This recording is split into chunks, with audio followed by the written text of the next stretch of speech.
윤리 문제로 또 발목 잡는 거 아니냐. 윤리적인 경영과 윤리적인 개발을 하지 않으면 오래 못 간다는 거거든요. 또 스페인하고 미국에서는 배우자 로봇을 팝니다. 그래서 어느 기업이 매춘 사업을 매춘 사업을 합니다. 인공지능이 이제 새로운 기회잖아요. 예. 빈익빈 부익부가 더 벌어지는 거죠. 그렇죠.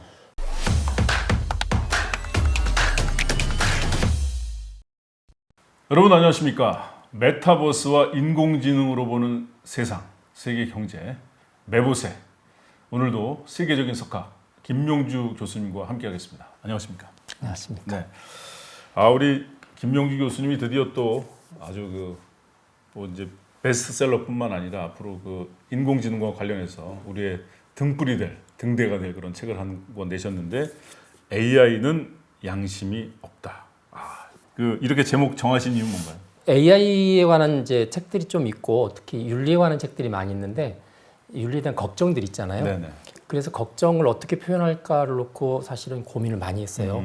이 제목은 출판사에서 추천을 했고요. 저도 처음에는 부정적이어서 없다 이런 게 부정적이잖아요. 그런데 한편으로 보면은 그래 AI가 양심이 없는 거는 팩트니까 팩트를 이제 놓고 한번 책을 전개하자 그래서 이제 이렇게 했는데 이게 이 존 F 케네디 대통령이 연설을 할 때 기술은 양심이 없다라는 연설을 한 적이 있어요.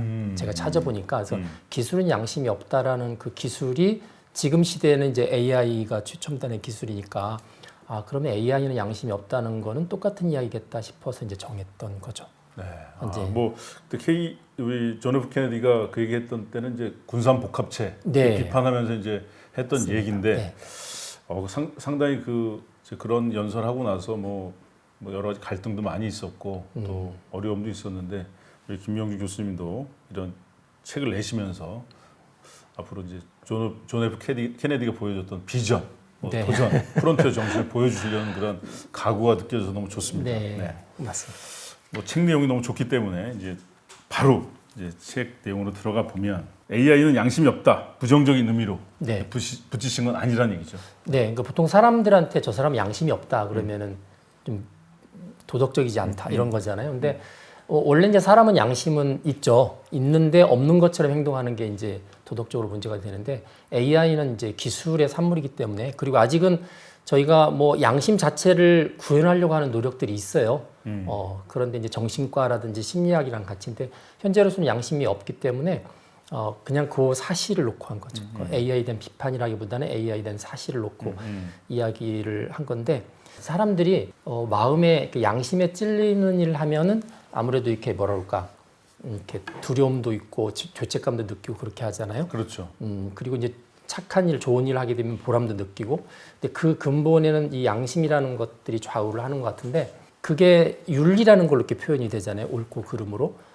그런데 이제 AI는 양심이 없기 때문에 그런데도 사람의 결정을 이제 요즘 점점 대신하는 그러니까 중요한 결정을 대신하는 AI가 양심이 있는 사람을 이제 대체하는 건데 양심이 없는 존재이기 되기 때문에 이거 굉장히 심각한 문제가 될 수 있다는 생각을 하고 이 문제를 이제 다르게 바꿔 표현하면 AI에 있어서 윤리 문제를 어떻게 다룰 것인가 그리고 AI가 못한다고 그러면 그럼 AI를 다루는 사람은 그 윤리를 어떻게 할 것인가 하는 문제를 풀어가는 그런 책으로 보시면 될 것 같습니다. 네.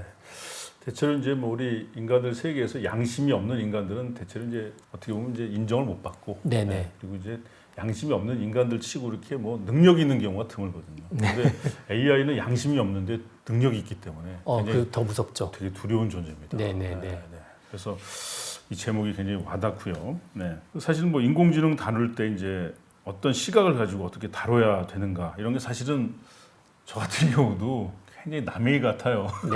네. 사실은 컴퓨터도 제대로 못 다루는 내가 인공지능까지 아는 게 지식의 사치가 아닌가 이런 생각이 드는데 일반 시민이나 그리고 인공지능을 그냥 단순히 이용만 하는 사람들에게 불필요한 그런 과잉 지식인가요? 어떤가요? 네, 그렇게 느낄 수도 있을 것 같아요. 네, 인공지능이라는 단어도 어렵지. 또 제가 이제 윤리 이야기를 꺼냈는데 윤리도 좀 약간 형이상학에 가까운 좀 다소 어려운 주제이기 때문에 그래서 현재까지는 이 인공지능 기술을 다루고 있는 데에서 주로 AI 윤리는 기술자들의 포커싱을 했어요. 그래서 기술자들이 갖춰야 되는 도덕적인 요소로 했는데 이미 인공지능이 이제 기술자나 개발자나 사업자들의 그 포커싱 맞춘 게 아니라 어떻게 보면 이미 이제 저희 안에 이렇게 들어와 있는 거죠. 들어와 있어서 뭐 이전에 동영상에도 잠깐 말씀을 드리긴 했지만 자율주행차 네. 뭐 이미 인공지능을 쓰고 있고요. 그렇죠. 그다음에 AI 스피커, 그다음에 스마트폰 안에 인공지능 비서가 들어 있잖아요. 그렇죠. 네, 인공지능 비서가 들어 있고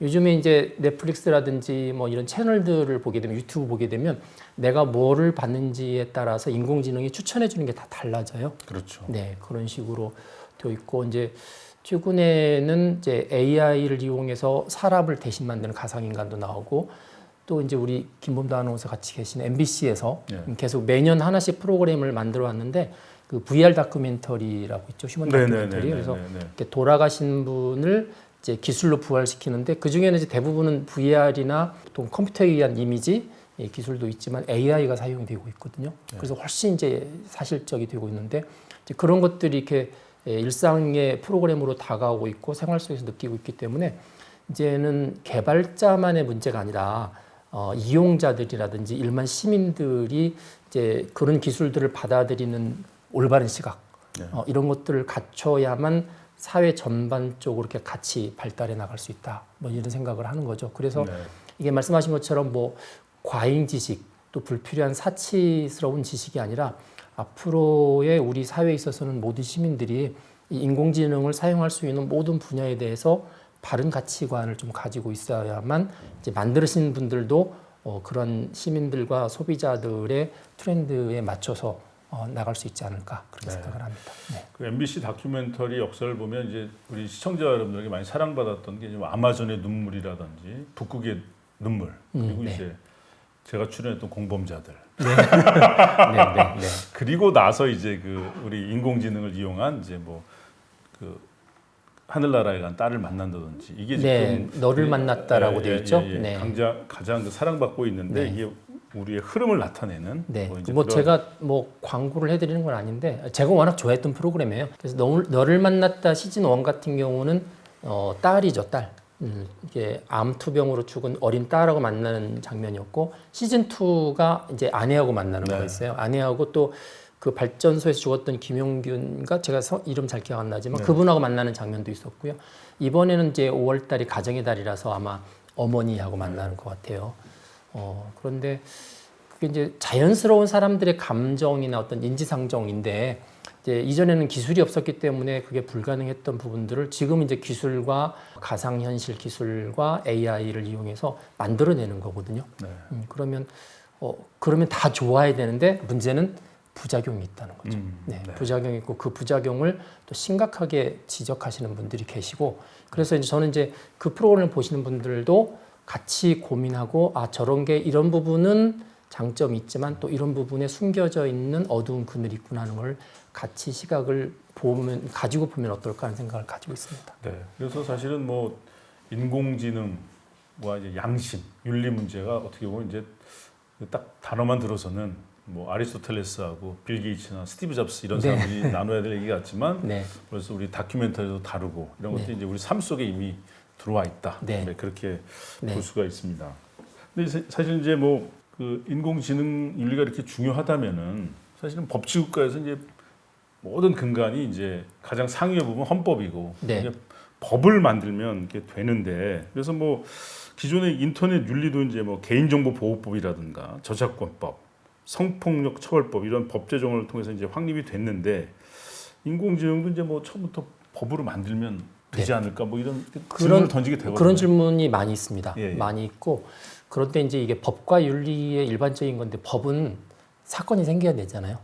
그렇죠. 사건도 없는데 미리 법을 만들 수는 없기 때문에 사건이 생겨야 되기 때문에 대개는 예방보다는 되게 이제 처리하는 쪽 그런 쪽이 강하고 그리고 또 하나 더 중요한 부분들이 뭐가 있냐면 이 기술의 발전 속도가 너무 빨라요. AI 기술의 발전 속도가 너무 빠르니까 그거를 이제 법에 의해서 뒤치다거리를 하기에는 이게 법 제도가 따라오기 힘들다는 거가 또 하나 있고요.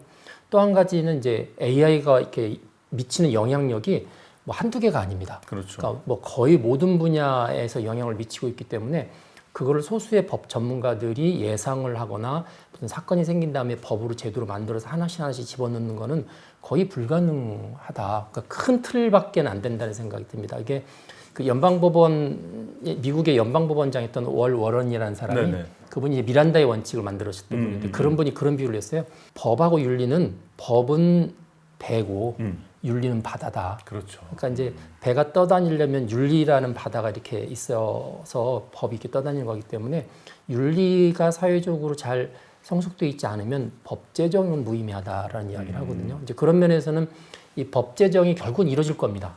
이루어질 거지만 그러나 윤리가 어떤 사회 구성원 전반적으로 잘 성숙할수록 법의 최소한의 테두리를 가져가는 법은 점점점 이렇게 높은 수준으로 만들어질 거라는 생각을 하고 있고요.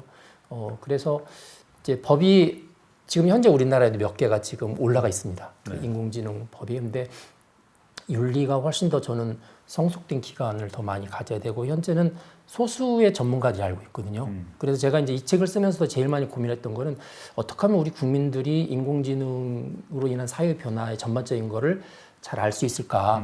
그거에 이제 포커싱을 많이 맞췄고요. 그러다 보니까 이 책은 그냥 일반인들을 위한 교양서 뭐 그렇게 보시면 될 것 같습니다. 네. 네.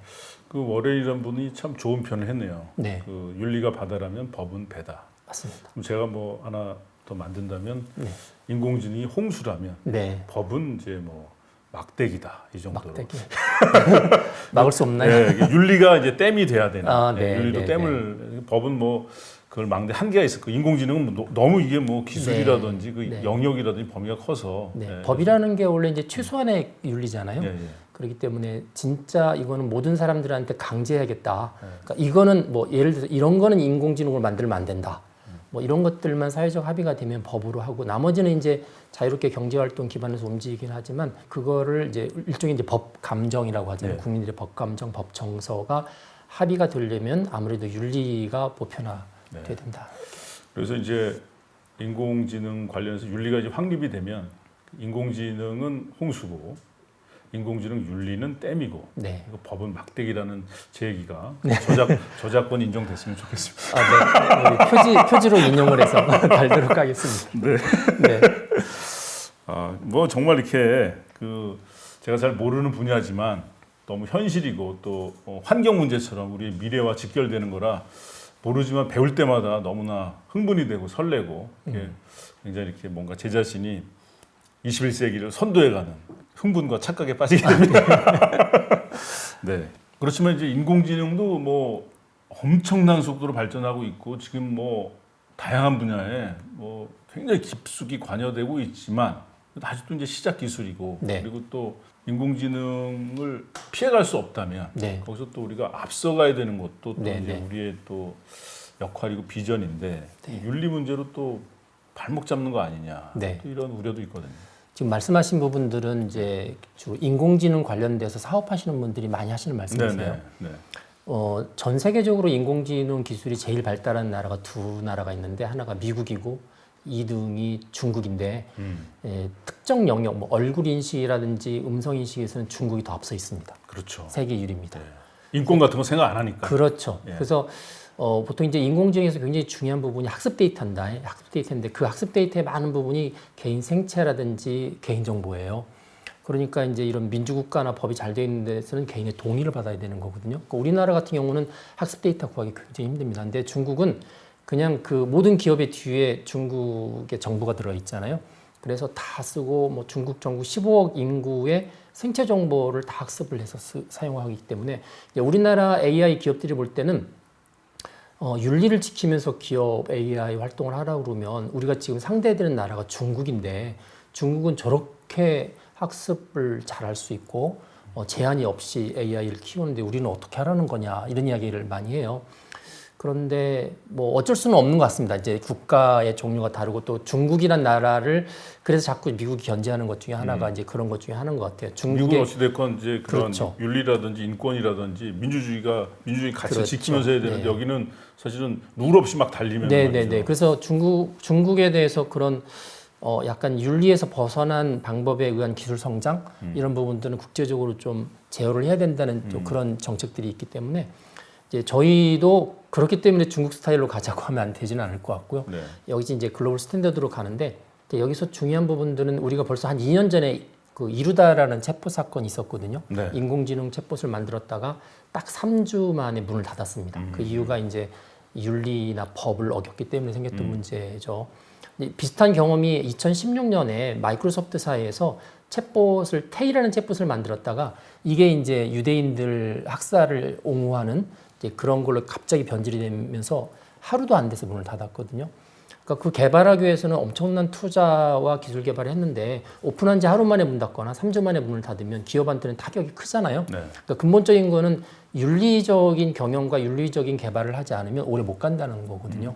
그래서 우리가 흔히 이제 요새 ESG 경영 이야기할 때 보통 S가 이제 그 안에 윤리를 포함하고 있듯이 윤리라는 거는 당장은 불편할지 모르지만 아주 지속 가능하고 오래 가려면은 결국은 처음부터 지켜야 된다. 네, 네.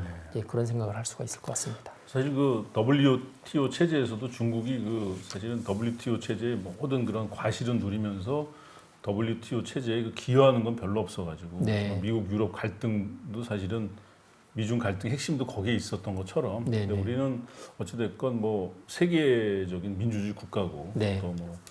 또 그런 법치를 이루고 있기 때문에 그 어떻게 보면 미국 모델로 네. 가는 게 더 맞는 것 같고 그래서 윤리 문제에 있어서 어떻게 보면 미국보다 더 앞선 수준으로 고민하고 네. 또 노력해야 인공지능 관련해서도 우리가 세계 최고의 위치로 가지 않을까 네. 그런 의미에서 김명주 교수님의 그 인공지능 윤리는 정말 너무나 필요한 구국의 어떤 그런 방향인 것 같습니다. 사실은 책이 이제 지난주에 약간 일찍 오픈이 됐어요. 네. 읽어보신 분 중에서 저한테 연락을 주신 분이 계세요. 그러니까 AI 벤처 그러니까 스타트업 하시는 기업 대표신데 처음부터 윤리를 집어넣기 위해서 어떻게 해야 되느냐 좀 자문을 구하겠다. 그래서 제가 좀 정보를 드리고 한 적이 있었는데 그런 그 기업 하시는 분이 그런 마인드 갖는 거는 대단히 중요합니다. 네. 네, 그게 처음에 좀 늦게 시작하는 것 같지만 결국은 시간이 지나면 제일 잘 나갈 수 있는 기업 경영이기 때문에 네. 네.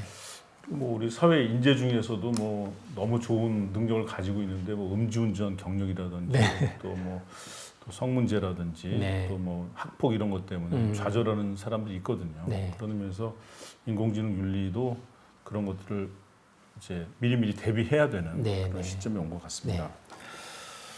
근데 이제 뭐 인공지능이 보통 이제 양심이 없다. 그런데 이제 인공지능을 만들고 이용하는 이제 우리에게 이제 인공지능 그 윤리의식이 이제 갖춰지지 않으면은 사실은 어떻게 보면 가공할 힘이기 때문에 네. 영화 같은 거에서도 봐도 그렇죠. 뭐 어떻게 보면은 그 뭐 핵무기보다도 더 무서운 게 저는 이렇게 네. 인공지능처럼 네. 보여서 인류에게 천국을 가져다 주느냐 지옥을 가져다 주느냐 그 앞으로는 인공지능이 결정할 것 같은 느낌이 좀 불안한 느낌도 굉장히 큽니다. 그 아마 AI 첨단 과학 영화의 대부분은 이렇게 긍정적인 것보다는 약간 디스토피아를 그린 영화가 네네. 많잖아요. 네네. 이제 기술의 어두운 면을 강조를 해서 나오는 건데 실제로 지금 현재 벌어지고 있는 일들을 보면 오히려 유토피아보다는 그 디스토피아 쪽이 훨씬 강합니다. 그래서 윤리 운동을 지금 많이 하고 있는 건데 예를 들면 이게 인간의 전통적인 가치라는 게 있잖아요. 귀하게 여기는 가치 내지는 인간다움에 대한 이제 도전이 이제 시작이 되기 때문에 이런 부분들이 물론 시간이 바뀌면서 그쪽이 변화되는 쪽이 훨씬 더 가치가 있으면 바뀌어야 되죠. 그런데 이제 잃어버리는 거가 과연 인간다움에 대한 상실로 이어지면 이걸 과연 그 기술을 통해서 바꿔야 될까 하는 문제가 생겨요. 예를 들면 이런 거죠. 죽음의 문제인데 논란이 있습니다. 사람이 뭐 100년 이제 지금처럼 100년, 200년이 아니라 300년, 400년, 500년 내지 1000년을 사는 게 과연 축복일까? 이제 그런 문제하고 연관이 되는 거고요. 아까처럼 돌아가시고 나면 그분이 안 계신 자리가 몇 개월 있다가 이게 정상적으로 세팅이 되거든요. 새로운 이제 질서가 생기는데 돌아가시는 분을 다시 인공지능으로 부활시켜서 그분을 옆에 놓고 AI 스피커처럼 계속 대화를 하면서 10년, 20년 사는 게 그게 과연 좋은 걸까? 아까 이제 고인과의 이별이 잊혀지는 게 축복이잖아요, 사실은. 그렇죠. 네, 근데 그걸 잊혀지지 않게끔 생생한 존재로 옆에 그 지원해주는 기술 때문에 네. 그렇게 사는 게 축복일까? 이제 그런 부분들이 옛날에는 공상과학영화인데 지금 다가오고 있는 그렇죠. 거죠. 이 문제를 제가 이제 아주 직접적으로 피부로 느끼게 하기 위해서 질문을 한 번씩 해요. 예를 들면 앞에 있는 분한테 당신 며느리가 인공지능이라는 생각을 해보셨냐고. 이제 앞으로 아드님이 며느리를 데려올 건데 인공지능 휴머노이드를 데려올 수 있다. 이거 10년 이내의 일이다. 네. 그다음에 따님이 있는데 아빠 여기 아빠 사위야 했는데 AI 휴머노이드인 거예요. 근데 이게 저희가 불과 한 10년 전에 며느리가 남자라는 생각, 그다음에 사위가 여자라는 생각은 전혀 못했죠. 그렇죠. 근데 미국 같은 경우는 가능하거든요. 미국은 사실은 이제 동성 결혼이 법적으로 허용이 돼버렸기 때문에 그게 가능한 건데 우리가 옛날에 생각할 때는 설마 그런 일이 벌어질까라고 했는데 이제 이게 이제 자연인이 아닌 인공지능 휴머노이드가 배우자가 되는 경우가 이미 벌어졌습니다, 사실. 네, 몇 개 나라에서 그거를 이미 신청을 했고 이제 문제는 지금까지 법 체계가 다 사람 중심이거든요. 사람 중심인데 이제 인공지능을 또 다른 법인으로 인정하느냐 않느냐 하는 부분 법에서는 이미 연구가 시작이 됐어요.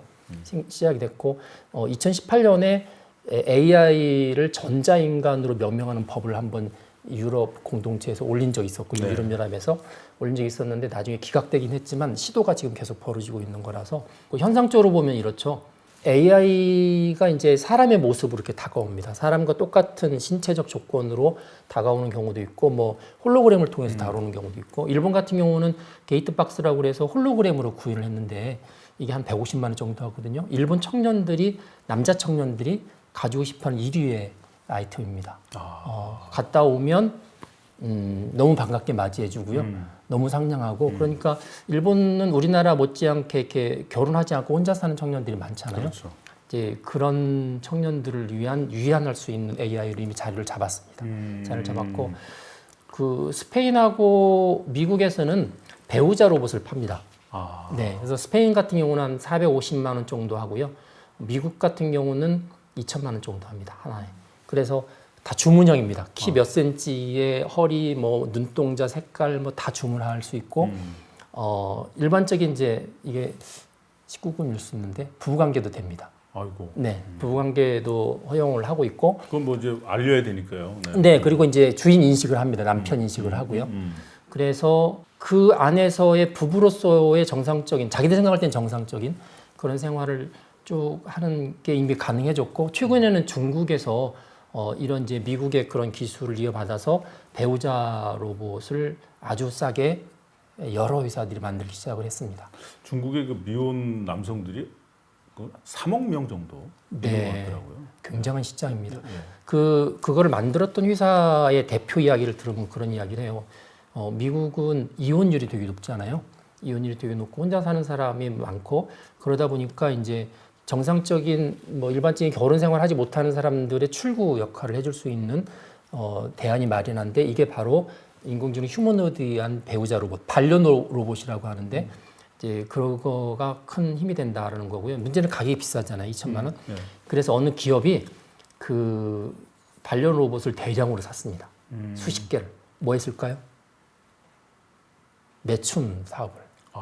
매춘 사업을 합니다. 그래서 캐나다에 이미 몇 년 전에 그 휴머노이드 로봇을 이용한 매춘업을 열었습니다.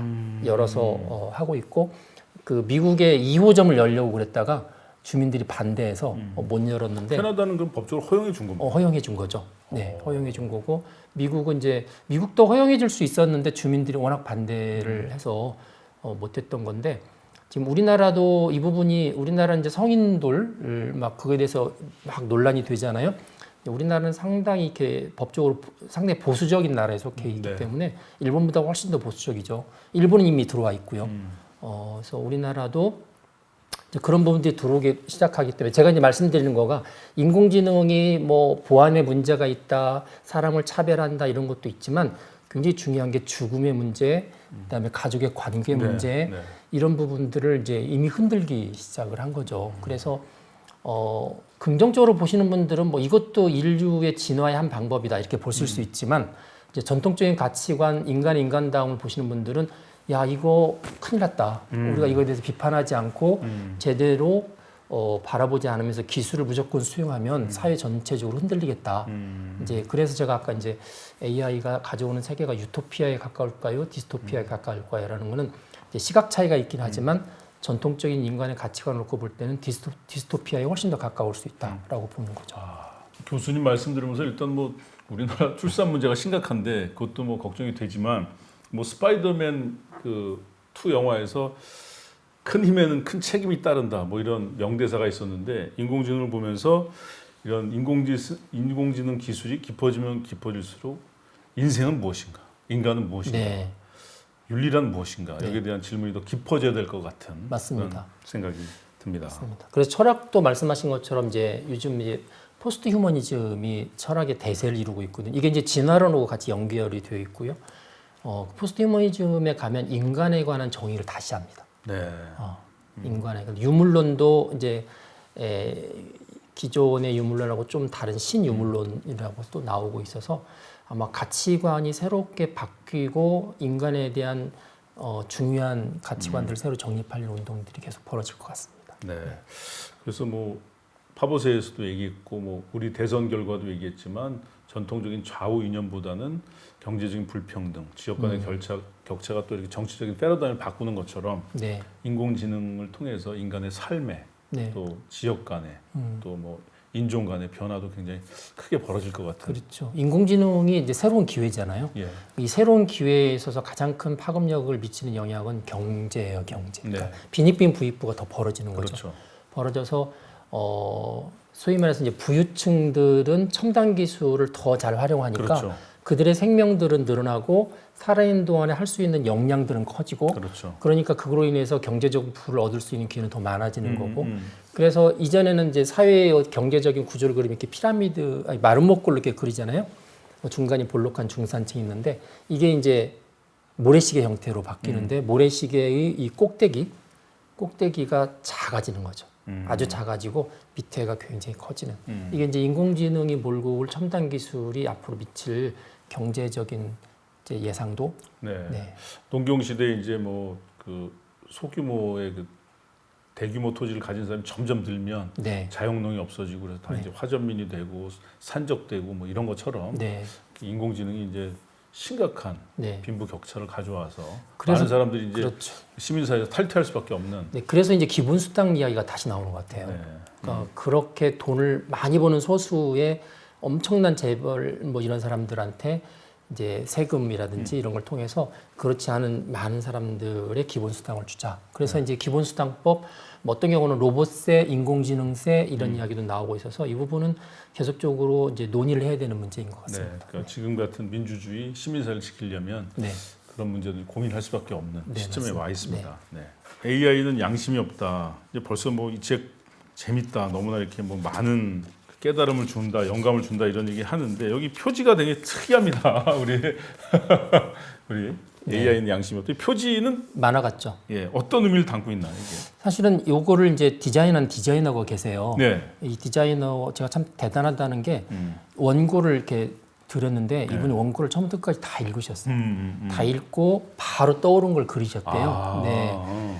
예, 그래서 보면 이제 색깔이 이렇게 있는데 보면 뭐 이게 AI 의사도 있고요. 네, AI, 옥색, AI 의사. 옥색으로 되어 있는 게 AI AI 의사. AI 네, 의사. AI 의사. 그다음에 노란색이 이제 아티스트예요. 아티스트. AI 창작자, 네, 아티스트고 이 녹색이 이제 군인이죠. 군인. AI 그러니까 로봇 군인. 군인. 네, 그리고 보라색이 보통 리걸테크라고 하는데 법 분야에서 AI 예, 이렇게 뽑니다. 예, 저울이 있네요. 네, 판사도 대신하고 예, 요새 예, 그렇게 예. 하는.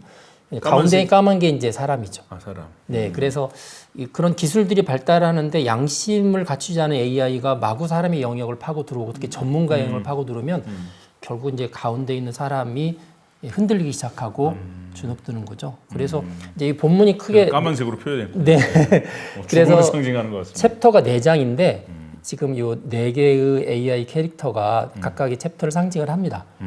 그래서 처음에 한 3개는 어떻게 흔드는지 또 사람이 어떤 죽음을 흔드는 인공지능 두 번째가 존재를 흔드는 인공지능 세 번째가 이제 신뢰인데 인간이 기본적으로 가지고 있는 믿음이라는 문제를 인공지능이 뭐 가짜 뉴스 이런 것처럼 네. 가짜 뉴스부터 시작해서 뭐 범죄 등등 흔드는 거. 네 번째는 그러면 이제 우리는 어떻게 할 것인가 하는 거죠.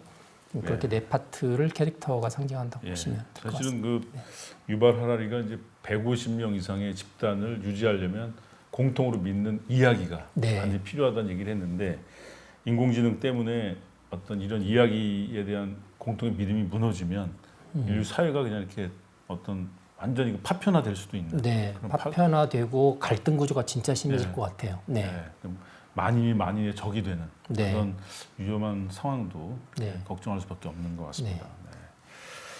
근데 이제 인공지능 자체가 이제 사실은 어려운 기술이고 네. 뭐 저처럼 아예 모르는 사람은 아예 처음부터 어려운 거고, 근데 들어가면 들어갈수록 또 많이 아는 사람에게도 이제 어려운 기술이고, 그래서 이제 어떤 인공지능이라고 하는 게 이제 어찌 보면은 굉장히 아주 소수의 사람에게만 이 데이터를 인공지능에 넣을 수 있는 그런 역량을 가진 사람에게만 필요하고, 나머지 사람들은 그냥 상관없이 살아도 되는 거 아닌가, 뭐 네. 이런 생각도 언뜻 네, 네. 보편적인 의견이시고요. 네.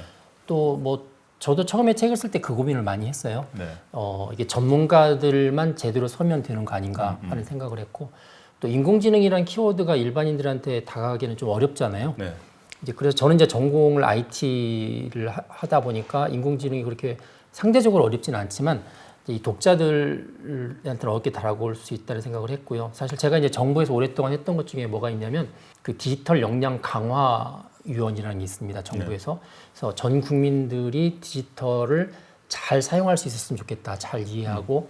그래서 이제 소외된 계층 없이 잘했으면 좋겠다. 그걸 한 지금 3년, 4년째 위원장을 하고 있는데, 예, 계속 어떤 느낌이 드냐면 그 소수의 그 위원들은 계속 연구를 하니까 이게 지속적으로 높아져요.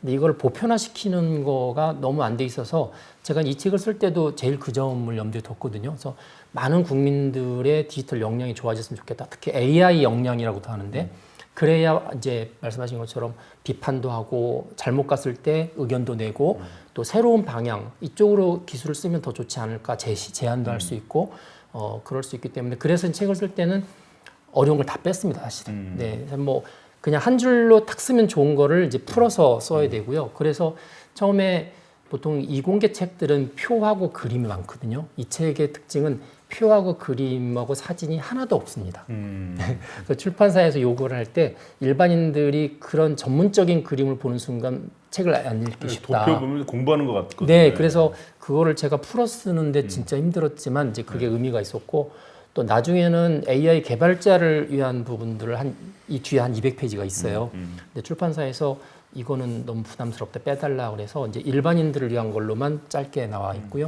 나머지 한 200페이지는 혹시 개발자분들 중에서 구체적으로 개발할 때 어떻게 하면 좋은지 궁금하다 그러면 저한테 연락을 주시면 그 잘린 원고를 드리겠습니다. 네, 사실 이게 1년 넘게 책을 썼는데 네, 네. 뒷부분이 한 6개월 이상 걸렸거든요. 그래서 그 일부분은 뭐 아마 출판사에서 따로 책을 펴내자라고 말씀하시긴 했는데, 이제 그럴 가치가 있는지는 좀 더 두고 봐야겠지만 당장 필요하면 제가 자료를 드릴 수도 있고. 네.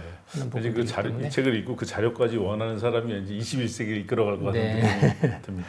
저도 자료 좀 주세요. 네, 그 부분은 조금 이제 어렵게 제가 썼던 부분들이 아무래도 IT를 아시는 분들이니까. 네. 근데 뭐 윤리도 이론적이잖아요. 그래서 주로 다 사건 중심으로 넣습니다. 네. 사건이나 사례를 보면 느끼시는 게 다 비슷하거든요. 네, 네. 그래서 저는 이제 막 무슨 이론보다는 사건을 보고 느끼는 거, 사례를 보고 느끼는 거 중심으로 했기 때문에 아마 많이 부담스럽거나 현실과 교리되지는 않을 것 같습니다. 네.